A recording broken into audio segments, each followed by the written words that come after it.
मित्रों, कुछ लोग कहते हैं कि भगवान श्री कृष्ण का जन्म क्षत्रिय कुल में हुआ था, किंतु उनका लालन पालन यादव कुल में हुआ था।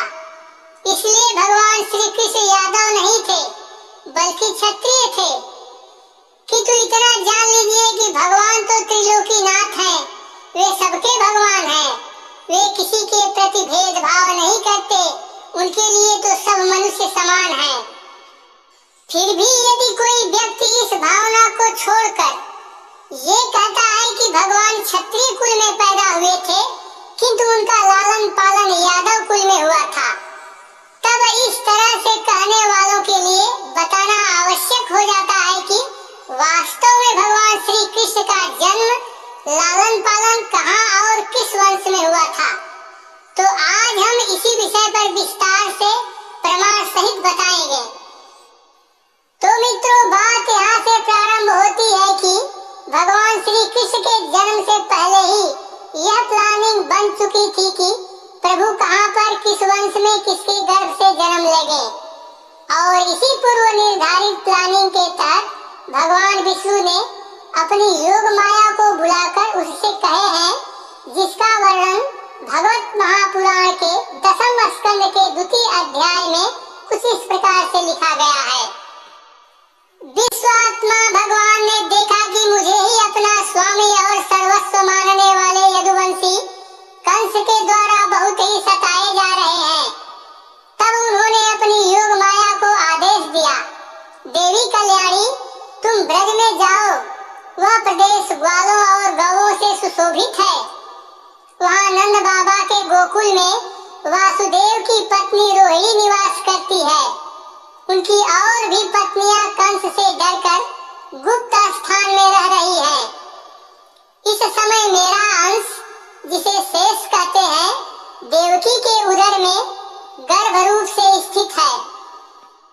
उसे वहां से निकालकर तुम रोहिणी के पेट में रख दो। कल्याणी, अब मैं अपने समस्त ज्ञान, बल आदि अंशों के साथ देवकी का पुत्र बनूंगा और तुम नंद बाबा की पत्नी यशोदा के गर्भ से जन्म लेना। पृथ्वी में लोग तुम्हारे लिए बहुत से स्थान बनाएंगे और दुर्गा, भद्रकाली, विजया, वैष्णवी, कुमुदा, चंडिका, कृष्णा, शारदा और अंबिका आदि बहुत से नामों से पुकारेंगे। और देवकी के गर्भ में से खींचे जाने के कारण शेष जी को लोग संसार में संकर्षण कहेंगे, लोक रंजन के कारण राम कहेंगे और बलवानों में श्रेष्ठ होने के कारण बलभद्र भी कहेंगे। जब भगवान ने इस प्रकार आदेश दिया, तब योग माया ने जो आज्ञा ऐसा कहकर उनकी बात शिरोधार्य की और उनकी परिक्रमा करके वे पृथ्वी लोक में चली आई तथा भगवान ने जैसा कहा था वैसा ही किया। इसके बाद जब इस बात का पता ब्रह्मा जी को चला, तो उन्होंने अपने समस्त देवगणों को बुलाकर कुछ इस प्रकार से कहे हैं, जिसका वर्णन भगवत महापुराण के 10वें स्कंद के 1 अध्याय में कुछ इस प्रकार से लिखा गया है। देवताओं, मैंने भगवान की वाणी सुनी है, तुम लोग भी उसे मेरे द्वारा अभी सुन लो और फिर वैसा ही करो। उसके पालन में विलंब नहीं होना चाहिए। भगवान को पृथ्वी का कष्ट पहले से ही पता है, अतः अपनी काल शक्ति के द्वारा पृथ्वी का भार हरण करते हुए वे जब तक पृथ्वी पर लीला करे, तब तक तुम लोग भी अपने अपने अंशों के साथ यदुकुल में जन्म लेकर उनकी लीला में सहयोग दो। वासुदेव जी के घर स्वयं पुरुषोत्तम भगवान प्रकट हो गए। उनकी और उनकी प्रियतमा श्री राधा की सेवा के लिए देवांगनाएं जन्म ग्रहण करें। इस प्रकार से आप लोगों ने भगवान के पूर्व निर्धारित कार्यक्रमों के हिसाब से यह जाना कि भगवान श्री कृष्ण यदुवंश में वासुदेव जी के यहाँ देवकी के गर्भ से पैदा हुए तथा उसके साथ ही समस्त देवगण भी यदुवंश में अपने अपने अंश के साथ जन्म लिए तथा इसके साथ ही आप लोगों ने जाना कि भगवान की योग माया, जिसे दुर्गा कहा जाता है, वह भी यदुवंश में नंद बाबा की पत्नी यशोदा के गर्भ से उत्पन्न हुई। किंतु अब हमें यह देखना है कि वास्तव में वासुदेव जी कौन थे और उनका वंश क्या था। वे यादव थे कि क्षत्रिय थे? यदि क्षत्रिय थे तो कौन से क्षत्रिय थे? तो इसके बारे में विधिवत जानकारी के लिए यदुवंश की वंशावली को बताएंगे, जिसमें स्पष्ट हो जाएगा कि भगवान श्री कृष्ण यादव वंश में जन्म भी लिए और उनका लालन पालन भी यादव कुल में ही हुआ था। तो इसके लिए आप लोग ये वंशावली देखिए। ये वंशावली पूर्ण रूप से चंद्रवंशी क्षत्रियों की है।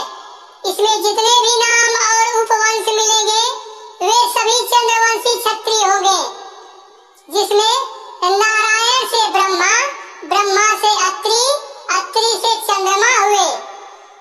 यहीं से चंद्रवंश की नींव पड़ी और इस चंद्रवंश की सूची में बहुत से राजाओं की सूची है, किंतु हम प्रमुख रूप से नहुष के पुत्र ययाति को ही लेकर आगे बढ़ेंगे।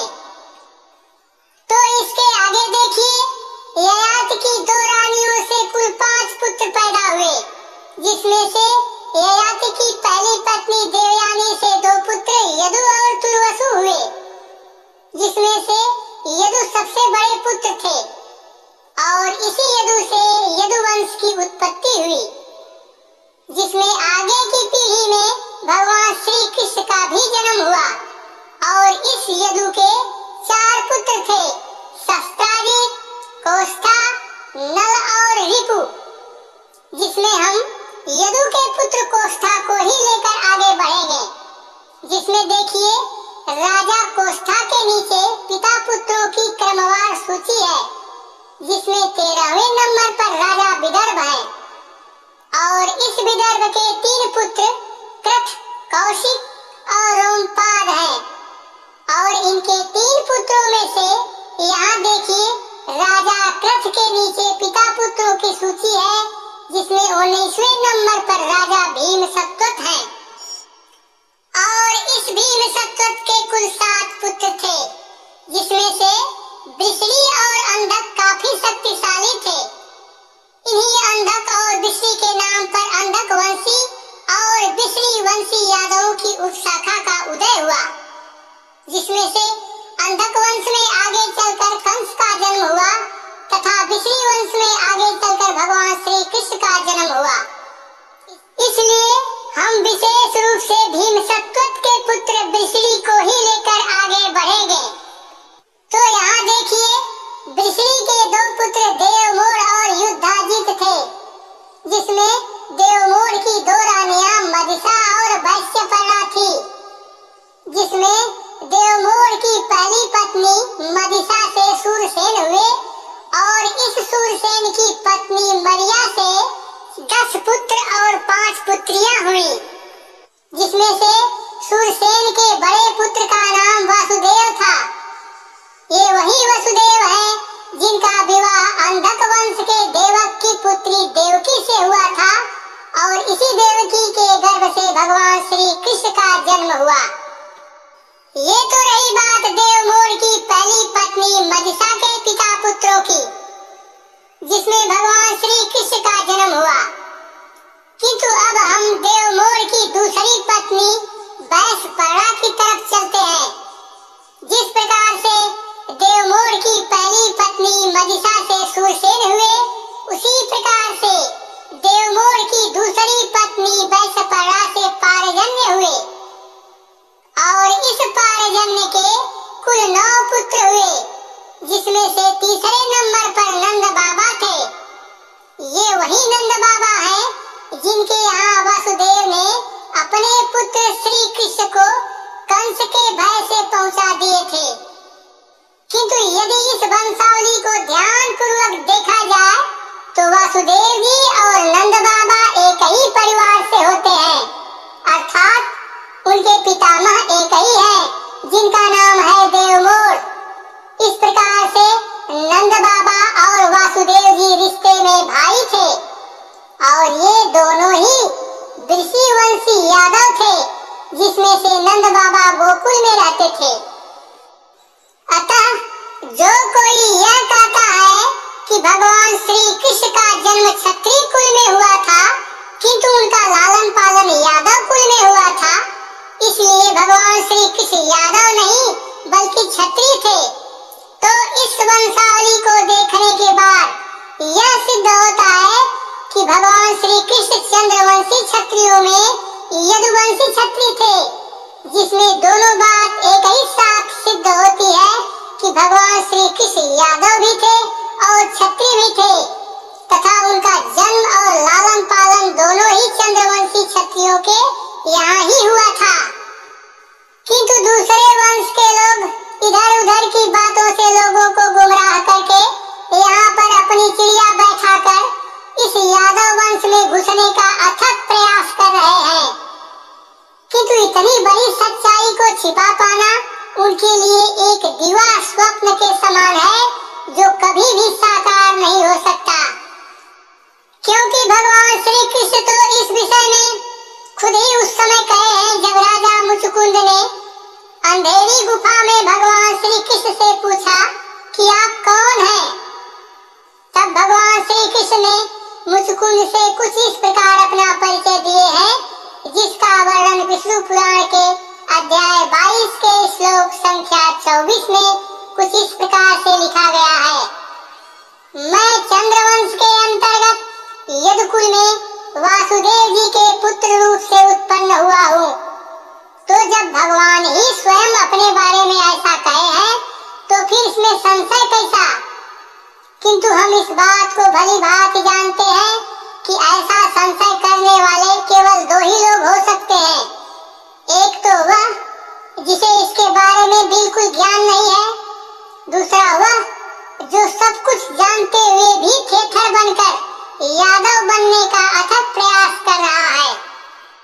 तो मित्रों, इस वीडियो को इतना शेयर कर दो